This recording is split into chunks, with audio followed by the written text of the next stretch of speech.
So today's notes are on factoring when a does not equal 1.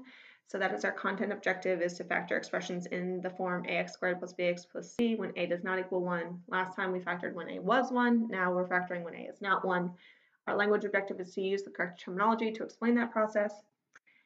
And now we're going to jump right in. So the method we're going to use, or I'm going to use in this class, is called the middle term splitting method. There are some other methods for factoring when a is not 1, but I think this one makes the most intuitive sense and mathematical sense. So I'm going to show you this way in our notes today, and I'll go through several examples. But we're going to jump right in with factoring 2x squared plus 11x plus 12. So now, first thing you should always do when you're approaching a factoring problem is check for common factors.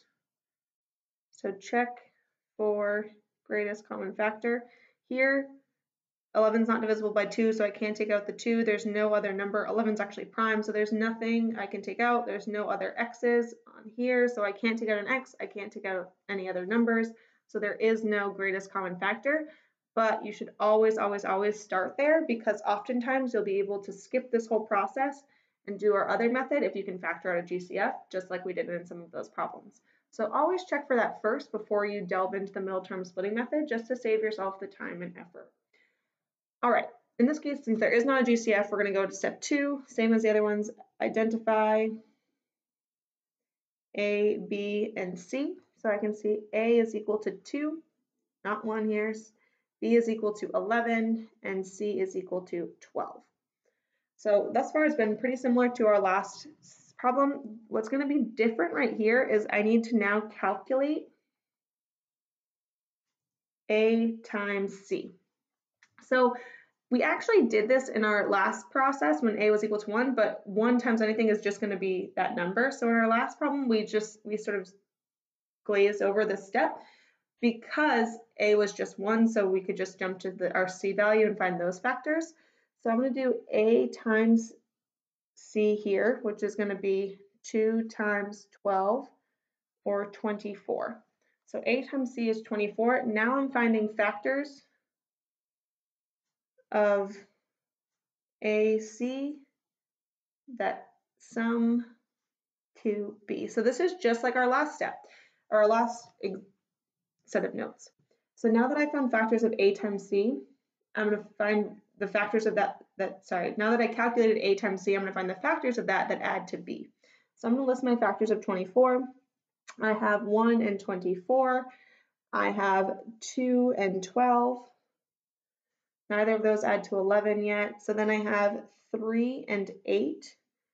And those indeed add to 11. So those will be my factors. So I found my factors of A times C that add to B. So I have 3 and 8 as my factors. The next step is where the middle term splitting method comes into play. So what I'm going to do, I'm going to rewrite my original expression for a second so you can see exactly what we're doing. I'm going to rewrite the expression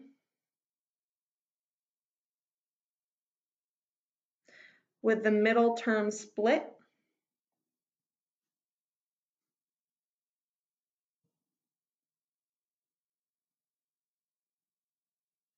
into the two factors.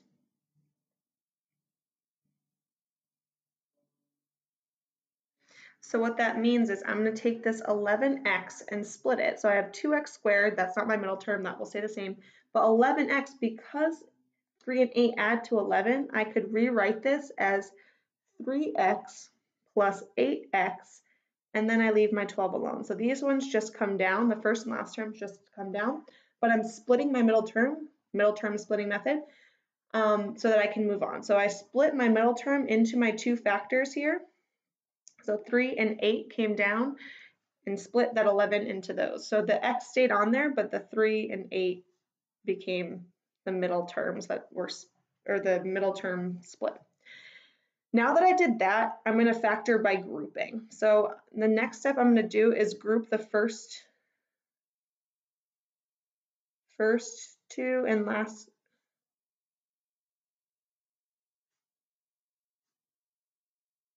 So I'm going to group the first two and last two terms. One thing I want to note is you're not actually multiplying them, you're just grouping them, but the sign that's on this number here needs to stay with that number. So that's going to stay a positive 8. So if you want to rewrite the sign in there, and there's a plus sign between, you're not multiplying them, they're still being added, you're just grouping them for the sake of this process. So I group them together with parentheses. Now I'm going to factor out the GCF from each grouping.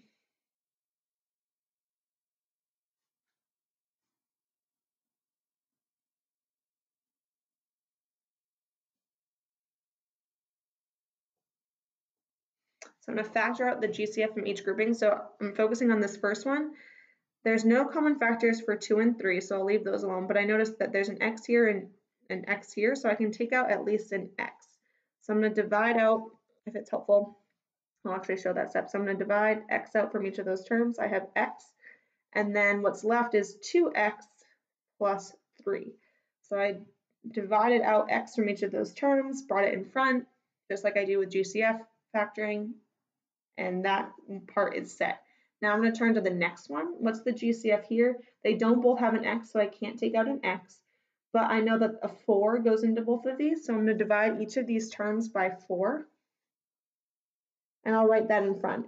I'm also going to carry the sign that I take out. So this was positive, so it stayed positive, and I'm going to take out the sign with it, so it's plus 4, and then I'm left with 2x plus 3. What's nifty here is that these two sets of parentheses match, and this is actually critical for our next step. So terms in parentheses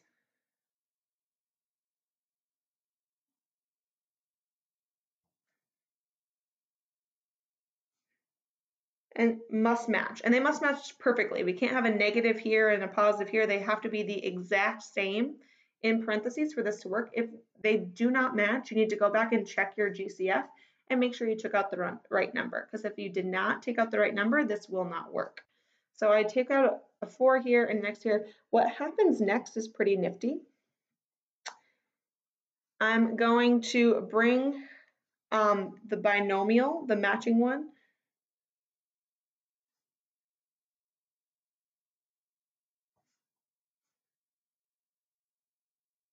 so these two terms are going to combine to make 1, or not combine, but I'm going to factor out that 2x plus 3. So what I'm basically doing is using this whole set of parentheses as the GCF and dividing it out front. So if it's helpful, you can actually imagine you're dividing by 2x plus 3, dividing by 2x plus 3. That now goes in front, and what's left is x plus 4. So this x became this, and this 4 became that. And that is my factored form of my quadratic expression. So this is my answer. So in case you didn't catch that, the last step I did was I divided out the 2x plus 3, or I brought that to the front. So I divided it out front, and then I was left with what was originally in front of each one. So the x became the first part of my new binomial, and the 4 became the last part. I'm going to do that again just so you guys can see. I'm not going to write all the steps this time. I'm just going to write it, or write out the math component. So I'm going to flip the page and go through that right now. I'm not going to write all the math, so I'll do it as an example without all the steps. Sorry, I'm going to only write the math, not write all the steps, but I'm going to factor 4x squared plus 7x plus 3. The first thing I need to do, check for a greatest common factor. There is no greatest common factor for 4, 7, and 3. Not every term has an x, so there's no GCF. So I'm going to go to my next step. I'm going to do identify A, B, and C. So A is 4, B is 7, C is 3. A times C is going to be 4 times 3, which is 12. So I'm going to find factors of 12 that add, I'm going to put this in parentheses so it's clear that I'm multiplying. Find factors of 12 that add to 7. So I'm going to list my factors. I have 1 and 12. I have 2 and 6. Neither of these add to 7. Then I have 3 and 4. Those will work. So I'm going to go to, or use these to split my middle term. So if I have my 4x squared plus 7x plus 3, I'm going to split this term to 4x squared plus 3x plus 4x plus 3. So I split my middle term to the two factors that I found. Now I'm going to group them. So I'm going to group each of these. I'm going to check for a GCF here. My GCF here is just x. I'm going to divide out an x. So I have x times 4x plus 3. Here, there's no GCF. So notice that there's no greatest common factor. So if there's no greatest common factor, I'm just going to imagine that it's 1. Or not imagine, I know that the greatest common factor is 1 because 1 is a factor of everything. So I'm going to bring that out, and then I'm left with 4x plus 3. Those match perfectly. So that's going to work. I can divide those out front or bring those out front, and I have 4x plus 3. Those match times, and then these make up my other binomial. So I have x plus 1, and that is my answer. Again, I can always check by redistributing and foiling this out, but I know that's correct, so I'm going to skip it for the sake of time. I'm going to go through one last example just to make sure everyone has seen all these steps at least a couple times and is starting to understand what we're doing. We will go over more in class, but I just want to make sure you at least get some, or it gets us, you get as many examples as possible. So I want us to factor 2x squared minus 7x plus 6. This is slightly different. We have a negative b value. Try it on your own if you'd like, just to see if you're getting it. I'm going to go over it now. So check for greatest common factor. There is not one. So I'm going to find identify A, B, and C. A is equal to 2, B is equal to negative 7, C is equal to 6. So A times C is going to be 2 times 6, which is 12. So I'm finding factors of 12 that add to negative 7. So this time I know I'm going to have two negatives because they're going to add to a negative and multiply to a positive. So if they add to a negative and multiply to a positive, I know that they must both be negative. So I have negative 1, negative 12. Those don't work. Negative 2, negative 6. Those don't work. Negative 3, negative 4. There we go. Those add to negative 7. So those will be my factors. So again, as I did before, I'm going to keep going down vertically so you can see what I'm writing. 2x squared minus 7x plus 6. I'm going to literally split my middle term into minus 3x minus 4x plus 6. So I have my two factors that I split. I'm going to group them. Notice here the negative goes inside the parentheses. You can put a little plus sign there if it's helpful, but the negative needs to go in the parentheses because it's part of that coefficient. So you need to put the negative inside the parentheses for this to work. So now I'm going to look for my GCF in both of these. So here, there's no number that goes into 2 and 3, but I can take out an x from each part. So I'm going to have x, and then I'm left with 2x minus 3. Here, I know that this is positive, so I need this one to be positive as well. So at the very least, I'm going to factor out a negative or a negative 1. I'm also going to check if there's a greatest common factor for these, and there is indeed. So I know I can take out a 2 from each of them. So I'm going to factor out a negative 2 because I know that I don't want this first coefficient to be negative because I need it to match this one, and this one's not negative. So if you have a negative number in here, you always need to divide out a negative number because you should never have a negative leading coefficient inside of your parentheses. It won't work. So then I factor out negative 2. I'm left with 2x minus 3. Now those match perfectly just as I needed them to, so I can write those first, factor that out, and I'm left with x minus 2 to go in my second binomial, and that will be my answer. All right, we'll have some time to practice this in class, but make sure you write down any questions, comments, or concerns you have so we can go over them together.